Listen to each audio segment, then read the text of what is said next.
withdrawing from the world. It's the absolute opposite. It's implied in this spiritual development, in this model, that sort of spiritual development is a never-ending ladder. It's an ascending ladder. So for every level that you've mastered, there are new and larger challenges waiting. So for the person who has set his mind on the pursuit of virtue, there is never any end to the responsibilities to be shouldered and projects to be undertaken. The sky is literally the limit. And it's also implied in this model that there is a right way and a wrong way to achieve power and influence, because it tells you that you can't go about doing this any old way.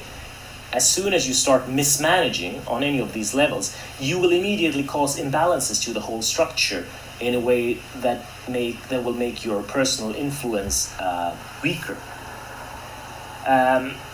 And another thing that I like about this short paragraph, this is just a short paragraph of a longer text, The Great Learning, which is not actually that long either. But this short paragraph, it's just so psychologically cute, right? It's just start from the position of the depraved person who just wants power.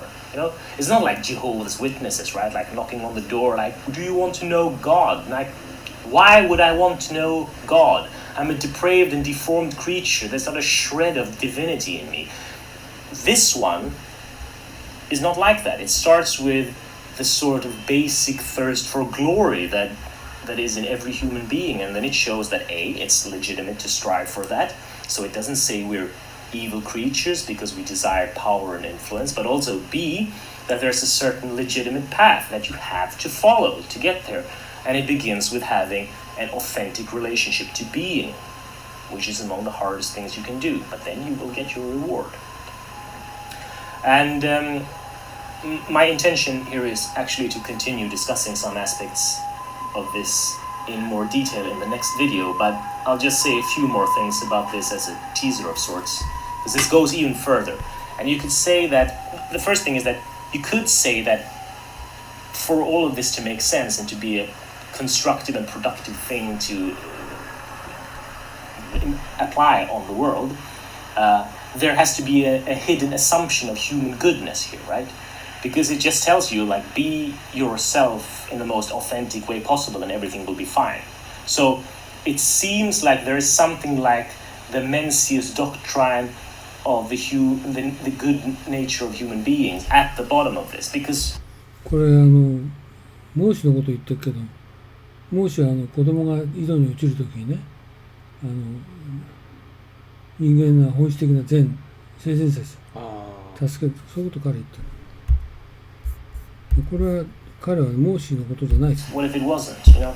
What if someone established an authentic relation to being and then was completely honest in their intentions and then went on to make their virtue manifest on the largest possible scale and they turned out to have been evil from the bottom up, right? That's a legitimate question. And on this theme, I would like to quote one of my favorite authors here, Ralph Waldo Emerson. On my saying, what have I to do with the sacredness of traditions if I live wholly from within? My friend suggested, but these impulses may be from below, not from above. I replied, they do not seem to me to be such, but if I am the devil's child, I will then live from the devil. No law can be sacred to me but that of my nature. 彼はだからローじゃなくてネイチャーだって言うの。だからネイチャーってことは自分がデビルに生まれたらデビルだ。だから自然の法則に従うべきであってね、その神のルールによってそういうもんじゃない。儒学っていうのはやっぱりその自然の法則に従っているんで、バーチューっていうのは別にそのいいとか悪いとかっていうんじゃなくて、そのものに我々従うべきだっていうようなことを彼言ってるんです。善説とか悪説とかそういう言い方ではなくて。そう。And I think that the reason I quote this here is that there is actually no good dogmatic answer to this question. I think that the fundamental assumption behind the text in the Great Learning is not the faith of Mencius that the is not the faith of Mencius. 孟子の言ってるフェイスということは要するに信念ではないと。nature of human beings is good. I think the assumption is deeper than that. It's essentially 彼はね、そのアサンプションにもっと深いと。an epistemological claim. これ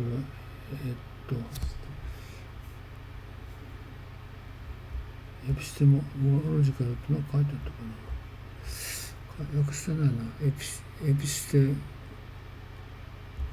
これね